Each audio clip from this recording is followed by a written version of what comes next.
Ka m gwa gị eziokwu, ebulu dibịa na-azọ ndụ,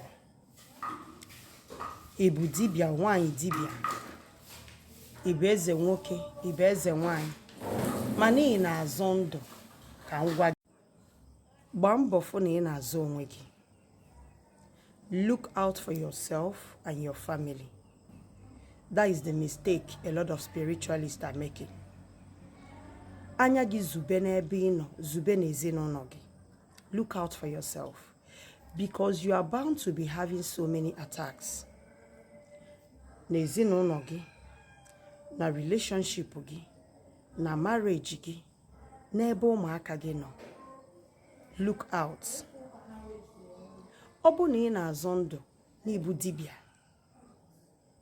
nwoke, dibịa nwanyị, hope you know that you are not meant to do every spiritual works that comes to you.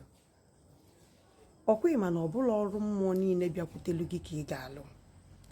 That is why ị ga-eji dị careful. That is why ị ga-eji na-ajụ ese. For some people, what they are passing through is karma.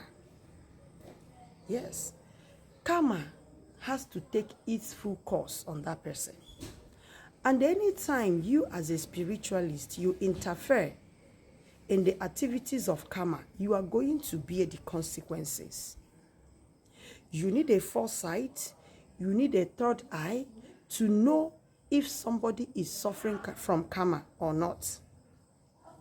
Some of the things we are passing through as a spiritualist is as a result of the burden you lifted from somebody. Ọ bụ na ife na-eme mmadụ bụ ihe bịara onwe ya, ma ife na mmadụ neglectly forces ya, mmụọ ndị si enu na onye ahụ neglectly ya, ma ọ nwere ife emele onye anwa, ife uchichi, maka ife afa ga-egosi gị bụ ife uchichi. Ọ bụ na o nwere ife uchichi a na-eme onye ahụ, evil manipulations a na-eme onye ahụ, you can save the person.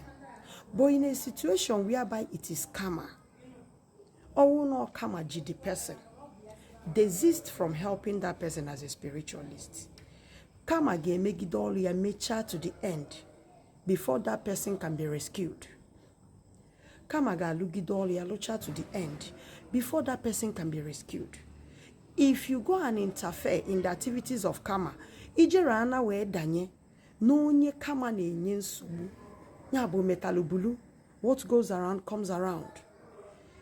Iweje danye na ya ka ezo onye anwa. Mara na you as a spiritualist bụ ife ga-ebuluzi ibu onye anwa. You as a spiritualist ga-ebido ịgabiga ihe ahụ onye ahụ na-agabiga. Watch out what that person is passing through before coming to you. After doing spiritual work for that person, you will start experiencing that same thing in your life.